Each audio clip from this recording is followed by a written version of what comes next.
sebelum menjelaskan mengenai pendekatan RMI, ada baiknya kami memperkenalkan diri dulu ya.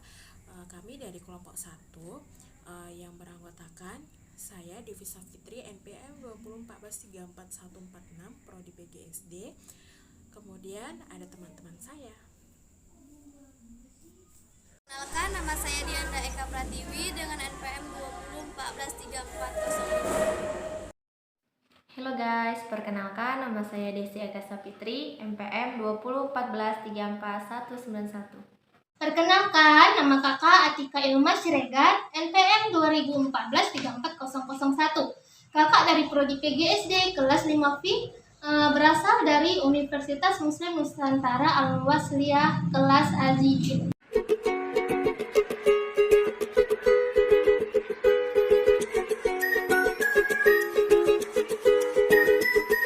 Teman-teman, nah di sini saya akan menjelaskan mengenai apa sih pengertian dari RMA itu atau Realistic Mathematics Education. Nah, di sini saya akan menjelaskan nih, Realistic Mathematics Education RMA atau pendekatan RMA adalah suatu pendekatan belajar matematika yang menempatkan permasalahan dalam kehidupan sehari-hari atau dalam kehidupan nyata. Nah, RMA ini atau Realistic Mathematics Education ini pertama kali diperkenalkan dan dikembangkan di Belanda sejak tahun 1970.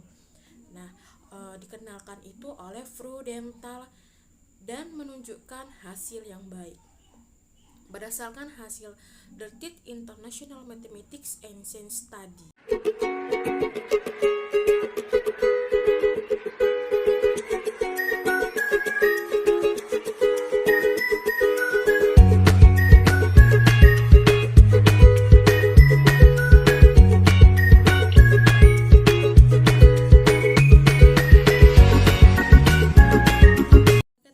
Selanjutnya yaitu RMA itu mempunyai kelebihan dan kekurangan masing-masing. Apa sih kelebihan dan kekurangannya itu? Nah, mari kita jelaskan masing-masing ya.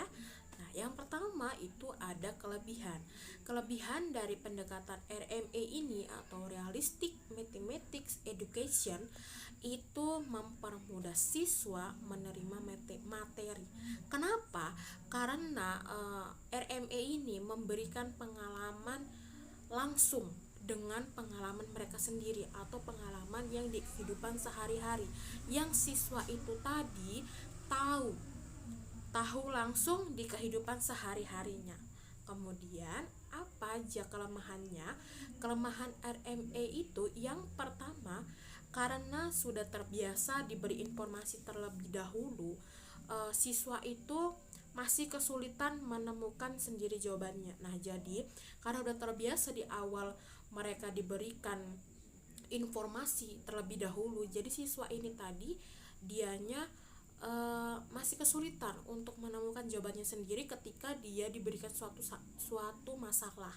Kemudian yang kedua yaitu membutuhkan waktu yang lama bagi siswa yang memiliki kemampuan yang rendah. Nah, maksudnya apa di sini? Bagi siswa yang mempunyai kemampuan yang rendah itu membutuhkan waktu lama. Karena mereka mempunyai kemampuan yang rendah yang tingkat berpikirnya itu masih kurang. Terus yang ketiga yaitu siswa yang pandai atau siswa yang pintar itu kadang-kadang tidak sabar untuk menanti temannya yang belum selesai. Kenapa? Itu kita banyak jumpai ya di sekolah tempat kita mengajar atau di sekolah tempat kita praktik mengajar. Ada beberapa siswa yang pandai atau yang pintar itu dia tidak sabar atau tidak sabar untuk menanti temannya itu tadi yang belum selesai, karena mereka pintar, karena mereka pandai, mereka bisa menemukan jawaban sendiri dibandingkan dengan teman yang kemampuannya tadi berada di tingkat yang rendah. Nah, kelemahan yang selanjutnya yaitu membutuhkan alat peraga peraga yang sesuai dengan situasi pembelajaran saat itu.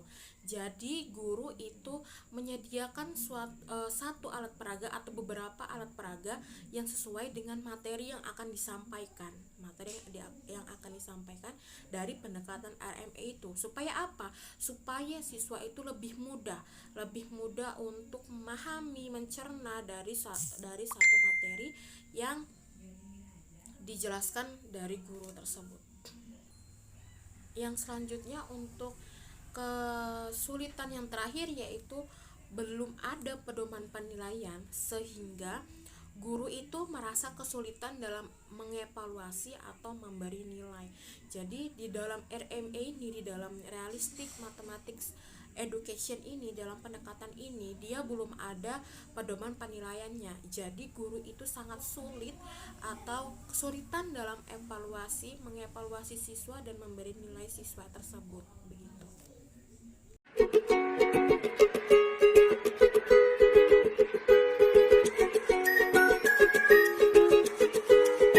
Sini akan menjelaskan mengenai langkah-langkah dari pendekatan RMA atau pendekatan Realistic Mathematics Education.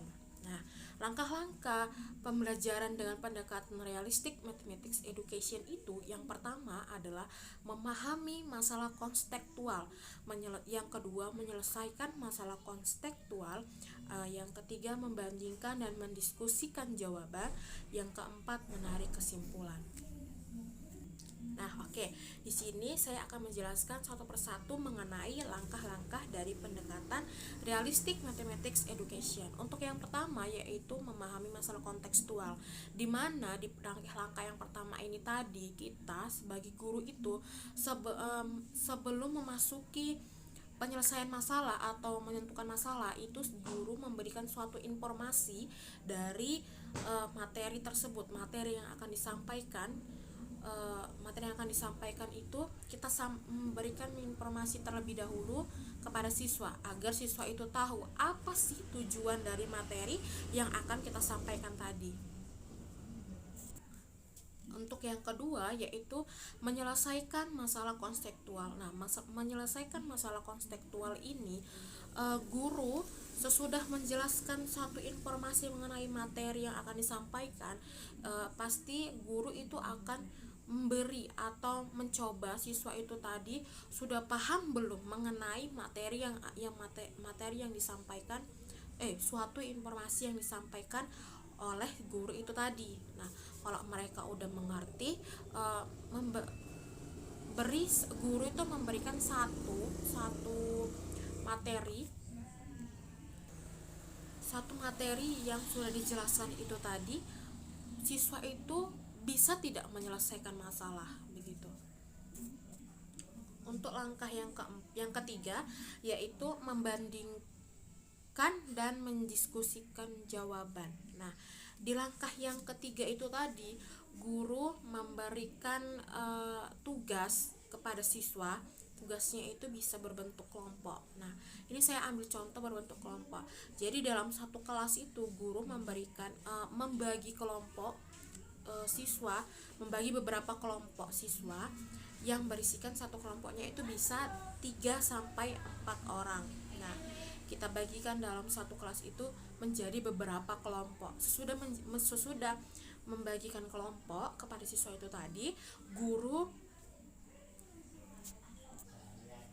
memberikan suatu masalah itu yang sesuai dengan materi yang disampaikan tadi.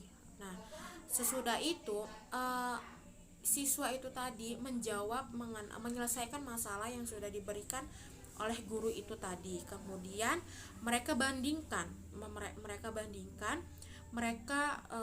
kita panggil satu kelompok atau perwakilan kelompok itu satu orang ke depan itu untuk menjelaskan apa isi dari yang mereka diskusikan itu tadi, dari materi yang kita sudah sampaikan atau yang suatu permasalahan yang sudah kita berikan kepada siswa tersebut. Untuk langkah yang terakhir yaitu menarik kesimpulan. Nah, menarik kesimpulan di sini dimana sesudah semuanya siswa itu tadi kita suruh ke depan atau perwakilan kelompok kita suruh ke depan kelas untuk menjelaskan hasil diskusi mereka. Nah, tugas guru adalah menarik kesimpulan dari beberapa hasil diskusi yang sudah disampaikan oleh siswa itu tadi. Nah, itu jadi langkah yang keempat itu menarik kesimpulan. Jadi saya ulangi lagi, ada beberapa langkah. Yang pertama itu memahami masalah konseptual, yang kedua menyelesaikan masalah konseptual, yang ketiga membandingkan dan mendiskusikan jawaban, yang keempat yaitu menarik kesimpulan. Kemudian dari penjelasan mengenai pengertian realistic mathematics education, kemudian kelemahan dan kelebihan dari pendekatan RMI itu tadi, ya, terus langkah-langkah dari pendekatan RMI. Nah, sekarang kami dari kelompok 1 akan menampilkan penerapan kami terhadap siswa di kelas atau di sekolah. Nah, silakan dicek.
Bangun data yang kedua itu bangun data apa? Bangun data persegi. Ini ibu ada bawa benda. Ini benda apa? Tempat bekan dia itu bentuknya persegi, ya kan? Di mana ciri-ciri persegi itu merupakan bangun data yang memiliki 4 sisi dan 4 sudut. Yang masing-masing sisinya itu sama, gak ada yang beda. Nah, kita lihat di mana dia diletakkan sisinya, Bu. Sisinya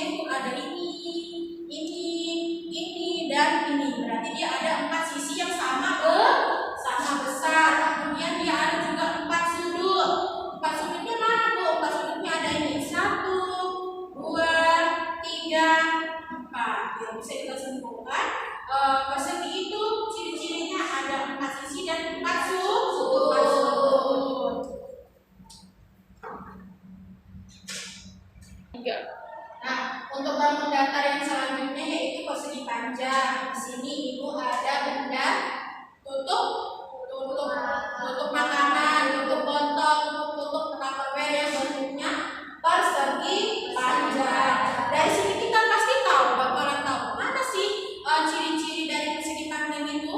Persegi panjang itu dia mempunyai dua sisi yang sama panjang, dan dua sisi yang sama lebar, dan dia juga mempunyai 4 sudut. Kita buktikan yang mana sih Bu sisi yang sama panjang itu. Sisi yang sama panjang itu ada di atas dan ada yang di bawah. Jadi dia dua sisi yang sama. Terus dua sisi yang sama lebar itu mana Bu? Ada yang sebelah kanan dan sebelah kiri.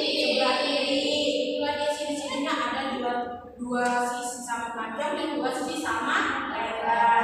4 sudut juga dia mempunyai 4 sudut sama seperti persegi, tak beda jauh ya. Mana itu sudutnya? Ada sudut A, sudut B, sudut C, dan sudut D. Berarti persegi panjang dia ciri-cirinya ada 4 sudut dan ada 2 sisi sama panjang dan sama lebar. 3. Nah, bangun datar yang selanjutnya itu ada ringkaran. Ini Ibu bawa benda apa? Tutup tupperware juga ya, kan ada tupperware tapi dia yang bentuknya lingkaran. Ciri-ciri dari lingkaran itu apa Bu? Lingkaran itu dia tidak memiliki sudut. Kenapa tidak memiliki sudut Bu? Karena dia tidak ada sudutnya. Dia cuma melingkar ini, tapi dia mempunyai satu sisi. Ya kan? Dia tidak mempunyai sudut seperti persegi panjang, segitiga itu mempunyai sudut. Kalau lingkaran dia tidak mempunyai sudut. 3. Nah, dari penjelasan yang Ibu sampaikan tadi kalian pada paham kan? Sudah pada paham dia mempunyai 4 persegi, 4 bangun datar, ada persegi panjang, segitiga, dan lingkaran. Nah, sekarang Ibu mau nanya nih sama kalian. Ibu akan menyebutkan salah satu ciri dari persegi, salah satu ciri dari bangun datar.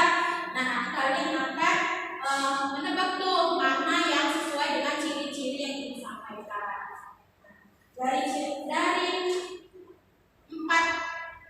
Dari 2 bangun datar ini, mana yang sesuai dengan ciri-ciri yang Ibu sebutkan?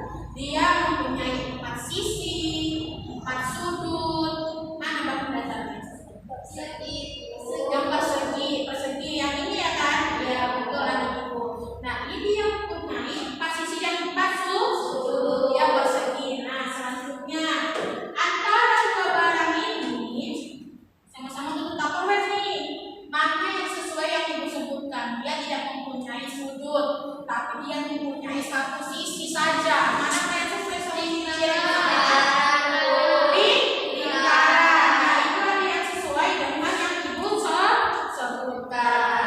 Kemudian dari yang barang ini Ibu perlihatkan kalian, manakah yang sesuai yang Ibu sebutkan? Dia mempunyai 2 sisi sama panjang dan 2 sisi sama lebar. Kemudian dia mempunyai 4 sudut. Dari dua benda ini mana yang sesuai? Persegi panjang. Nah, karena itu berarti yang Ibu semua rata-rata udah tahu mengenai ciri-ciri dari bangun datar. 3. Nah, selanjutnya Ibu akan membagi kelompok untuk mendiskusikan mengenai materi kita hari ini. Satu kelompok itu berisikan 3 orang. Nah, untuk Desi, Dianda, dan Atika, kelompok 1 ya. Nah, tugasnya apa? Tugasnya itu adalah coba kalian bandingkan antara persegi panjang dan persegi. Dari tadi Ibu udah nyebutkan itu ciri-cirinya. Ciri-ciri antara persegi panjang dan persegi pasti kan ada perbedaan dan persamaannya. Nah, kalian diskusikan sama kelompok kalian. Apa aja sih persamaannya? Apa aja sih perbedaan antara persegi panjang dan persegi? Nah, bisa kalian mulai dari sekarang diskusinya. Kalau ada yang nggak paham bisa ditanyakan ya.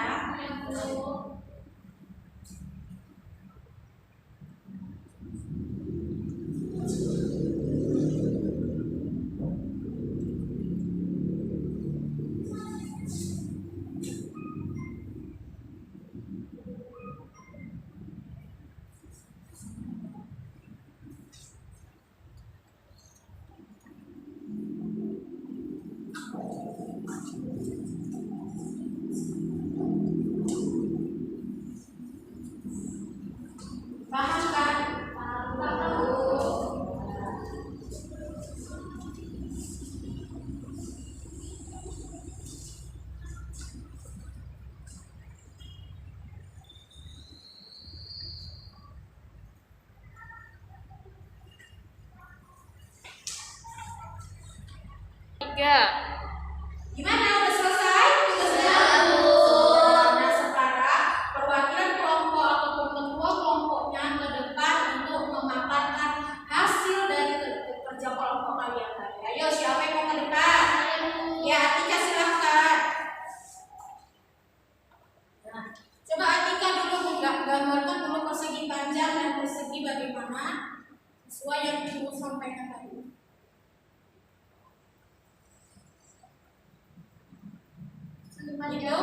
Persegi panjang, bukan panjang, sama titik. Nah, itu yang persegi panjang. Terus perseginya.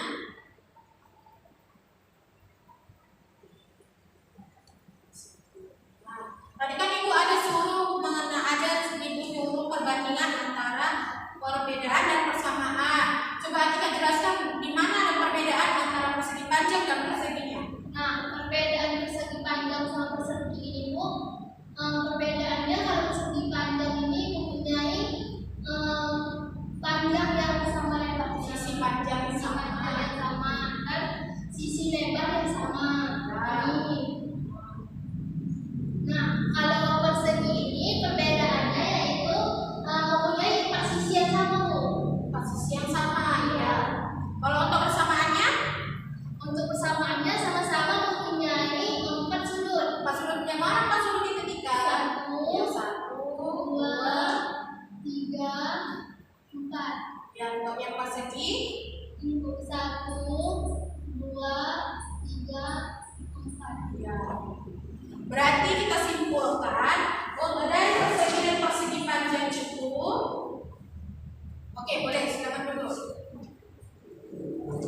Oke, kita simpulkan ya dari yang diskusi kalian tadi, kalau persegi panjang dia mempunyai persegi panjang dan persegi dia bersamaan mempunyai sama-sama empat sudut. Kalau perbedaannya kalau persegi panjang dia mempunyai empat sisi sama empat sisi dan empat sisi yang sama, dua sisi yang sama lebar, panjang dan dua sisi sama lebar. Kalau untuk persegi dia sama-sama dia mempunyai empat sisi yang sama besarnya.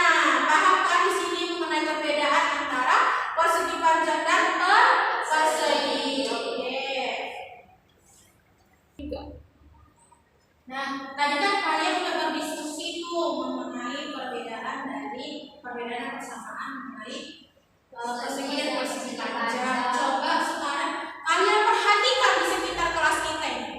Di mana sih yang merupakan bangunan yang sudah kita sebutkan tadi? Ada yang bisa, ada yang tahu? Kalau yang tahu bisa tunjukkan, bisa angkat tangan ya. Ya, Atika. Ini Bu, Keramik bentuknya apa? Persegi. Ayo coba kalau ke Atika ke depan, mana persegi yang mana guys? ini Bu. Ya, garis.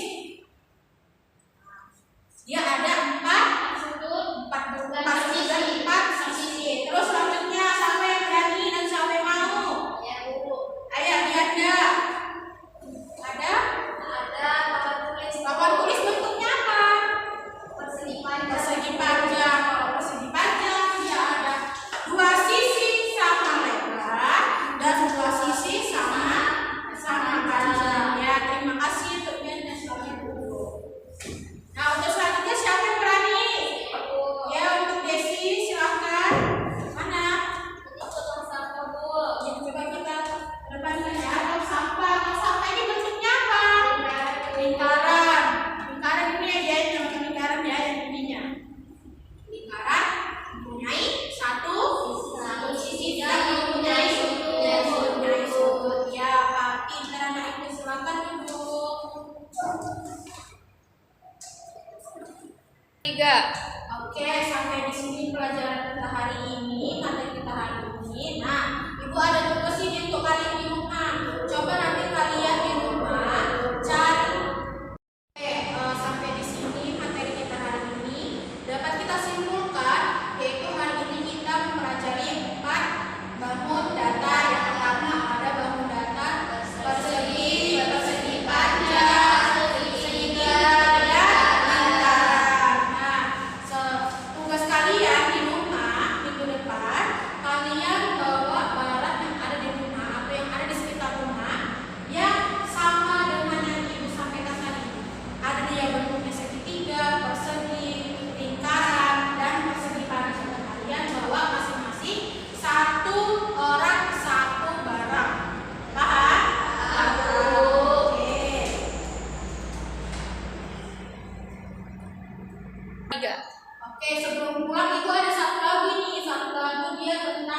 bentuk-bentuk geometri yang kita sebutkan tadi. Coba kalian dengerin ya, nanti kita sama-sama ya. Oke, ini dia lagunya. Aku lingkaran-lingkaran bentukku yang bulat, ku punya satu sisi, aku punya lingkaran. Akulah segitiga, bentukku bersudut, ku punya tiga sisi, akulah segitiga. Aku persegi, aku di mana-mana, ku punya empat sisi, aku persegi. Aku persegi panjang, mirip dengan persegi, sisiku ada dua yang sama panjang dan lebar. Paham? Ayo, kita mulai. Ya, 1, 2, 3, ya. Aku lingkaran-lingkaran bentukku yang bulat, ku punya satu sisi, aku punya lingkaran. Sekali lagi, aku lingkaran-lingkaran dan bentukku yang bulat, ku punya satu sisi, aku punya lingkaran. Terus yang kedua, akulah segitiga, bentukku bersudut, ku punya tiga sisi, akulah segitiga. Akulah segitiga, bentukku bersudut, ku punya tiga sisi, akulah segitiga. Aku persegi, aku di mana-mana, ku punya empat sisi, aku persegi. Sekali lagi, aku persegi, aku di mana-mana, ku punya empat sisi, aku persegi. Lanjut. Aku persegi panjang, mirip dengan persegi, sisiku ada dua yang sama panjang dan lebar. Lagi. Aku persegi panjang, mirip dengan persegi, sisiku ada dua yang sama panjang dan lebar.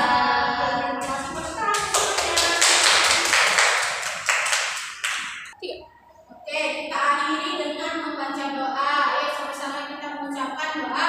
Alhamdulillahirabbil alamin. Hati-hati untuk kalian di jalan. Jangan lupa mengerjakan tugas baik pasti ya. Dan kita akhiri dengan assalamualaikum warahmatullahi wabarakatuh. Waalaikumsalam warahmatullahi wabarakatuh.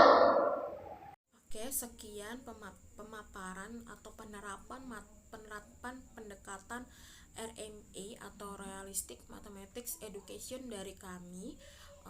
Kurang dan lebihnya kami mohon maaf, dan terima kasih buat teman-teman yang sudah menonton dari awal sampai akhir mengenai pendekatan ini. Semoga apa yang kami sampaikan dapat kalian pahami ya, bagaimana cara kita itu untuk melakukan pendekatan atau suatu pembelajaran dengan menggunakan pendekatan RMA atau Realistic Mathematics Education.